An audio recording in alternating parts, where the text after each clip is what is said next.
सगळ्यांना गुढीपाडव्याच्या आणि मराठी नववर्षाच्या खूप खूप शुभेच्छा। 14 यात्रा आहे, 14 यात्रा आहे या खाली घे ना लोकशाही खाली घे। नववर्षाच्या सगळ्यांना शुभेच्छा। हे नवीन वर्ष हा पाडवा सर्वांना सुखाचा, समाधानाचा, आनंदाचा आणि समृद्धीचा जावो अशा प्रकारच्या मी महाराष्ट्रातल्या जनतेला शुभेच्छा देतो। आज लोकशाही खाली गेली सगळीकडे महाराष्ट्रामध्ये अशा पाडव्याच्या शोभायात्रा मोठ्या जल्लोषात उत्साहात निघालेल्या आहेत। आपली मराठी संस्कृती परंपरा टिकवण्याचं, जोपासण्याचं, वाढवण्याचं काम अशा शोभायात्रांमधून होत असतं। यामध्ये अनेक शेकडो संस्था येतात, चित्ररथ येतात आणि यामधून एक समाजाला संदेश, समाजाचं प्रबोधन अशा शोभायात्रांच्या माध्यमातून, चित्ररथांच्या माध्यमातून दरवर्षी केलं जातं। आणि कोपिनेश्वर मंदिर ट्रस्टची ही शोभायात्रा, या शोभायात्रेकडे तमाम ठाणेकर डोळे लावून बसलेले असतात, वाट पाहत असतात आणि हजारो ठाणेकर रस्त्याच्या दुतर्फा उभं राहून या शोभायात्रेचं स्वागत करतात।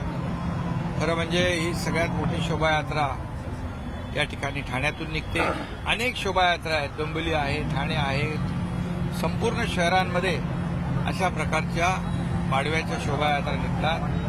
खरं म्हणजे आजचा दिवस हा प्रभू रामचंद्राने रावणावर मिळवलेला विजय आपण पाडवा म्हणून साजरा करतो आणि आम्ही देखील संपूर्ण देशभरामध्ये अशा प्रकारचा उत्साह देखील आपण पाहतोय आणि 4 जूनला विजयाचा गुढीपाडवा देखील आम्ही साजरा करू अशा प्रकारचं या ठिकाणी अपेक्षा व्यक्त करतो। आणि नरेंद्र मोदी साहेबांचा या ठिकाणी तिसऱ्यांदा हॅट्रिक या पाडव्याच्या निमित्ताने मी त्यांना शुभेच्छा देतो आणि 4 जूनला असाच पाडवा संपूर्ण देशभरात साजरा होईल। कालच गुढीपाडव्यानिमित्त या ठिकाणी काल चंद्रपुरामध्ये घोषणा केलेली आहे, कशा प्रकारे विजयाची गुढी यावर्षी आपल्याला पाहायला मिळेल का? विजयाची गुढी चंद्रपुरामध्ये कालच पाडवा साजरा झाला, कारण एवढ्या मोठ्या संख्येने मोदीजींना पाहायला, ऐकायला हजारो लाखो लोक आले होते।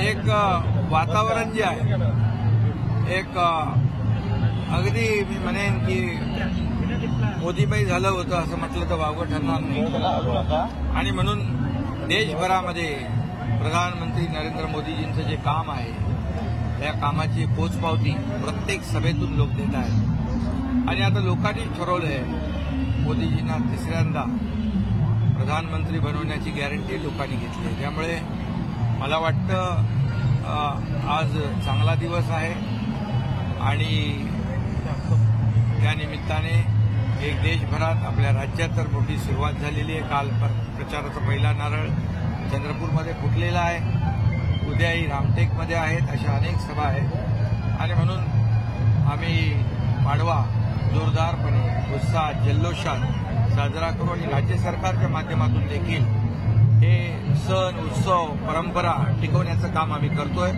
आपल्याला माहित आहे की गेल्या वेळेस सरकार स्थापन होण्यापूर्वीच्या सरकारमध्ये 2.5 वर्षामध्ये संपूर्ण सण, उत्सव बंद होते, पण आपलं सरकार आल्यानंतर सणांवर, उत्सवांवर असलेली बंदी आम्ही उठवली आणि मोकळा श्वास लोक घेऊ लागले। सण, उत्सव, परंपरा जोपासणं, वाढवणं हे देखील आपली महाराष्ट्राची संस्कृती आहे। त्यामुळे आम्ही सगळी बंधनं काढली, विकासावरची बंधनं काढली, सणांवरची बंधनं काढली।